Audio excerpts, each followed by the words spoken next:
So, magandang araw mga kantabay. So, ito ngayon. So, ginawa ko ay yung bulalak, sinasabi daw pong bulalakaw na yung binahagi sa atin ng ating kaibigan. So, ito yung bato nung nakaraan na yung sinasabing bulalakaw na galing sa kalawakan na bumagsak sa lupa.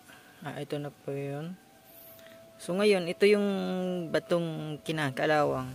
Bato siya mga kantabay yan. Kung nakikita nyo. So may halo siyang ito sa gitna niya. Parang bakal.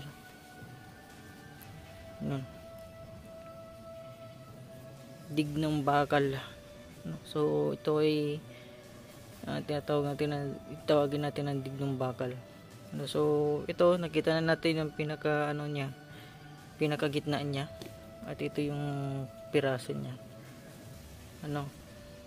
Pero bato siya makantabay, dinidikitan ito ng magnet. So yan.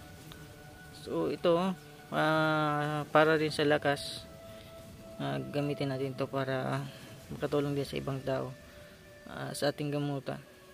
Alam ko may pakinabang ito. So ganito yung mga kantabay pagka hindi mo siya napansin at may nagmo-moist, nagiging ganito siya. So kinakalawang siya. So ito yun. Yung gitna niya mga kantabay ay mayroong wari kawagis ng silver. Yan bato siya mga kantabay. Ito yung piraso niyang bato. Kaya tatawag natin dito ay dignong bakal. So bibihira itong mga kantabay. Yan iba yung tunog niya sa bakal. Ito ang bakal. Ganun dapat yung tunog ng bakal. Ito mga kantabay, iba naman yung tunog niya. So pag nag-grind natin ito mga kantabay, ipapakita ko sa inyo at gagawin natin na gagamitin natin sa gamutan.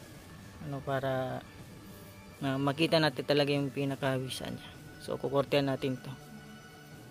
So ayan. So ayan na mga kantabay. So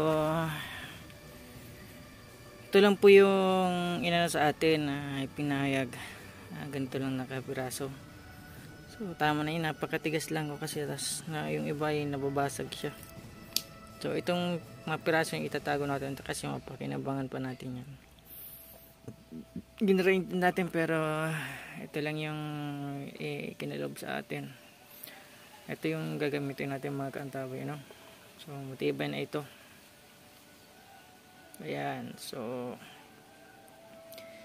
makikita natin to sa mga gamutan natin na gagawin ngayong darating na may papakonsulta daw at hindi na daw kaya po ng doktor. So titingnan natin to at subukan natin itong gamitin at ang bisa niya.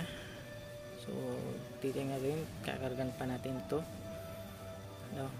So isa sa pinaka mahusay natin at masusubukan pa natin kung ano mga abilidad na meron sa kanya sa maliban sa lakas sa katawan at iba pang gamit ito. Kahoy, hindi pala ito kahoy, galing bulalakaw ito may parang bakal siya, kaya kinakalawang siya mga kantabay, pero bato siya. Ito siya mga kantabay, galing kalawakan. Tinatawag nilang dignong bakal. Siya na ito. Napakaganda nito mga kantabay sa katawan. Ito itatago na natin at para magamit natin sa gamutan. Kahit walang orasyon ito, gagana to. Pero mas more kung may mga gagamitin tayo ng mga salita pabuling dito, mas lalo siyang titindi pa ang husay nito. So galing sa iba outer space, so bumagsak dito sa atin. Ito na yan. So tingnan natin kung ano pa ang abilidad ng mga ganito. Ayan mga kantabay, kung napadaan ka lang po sa aking YouTube channel, please subscribe, like, and share. At don't skip ads po. Malaking tulong po sa ating YouTube channel. Maraming salamat po at sa pagtutok. At God bless po. Ingat tayo lahat.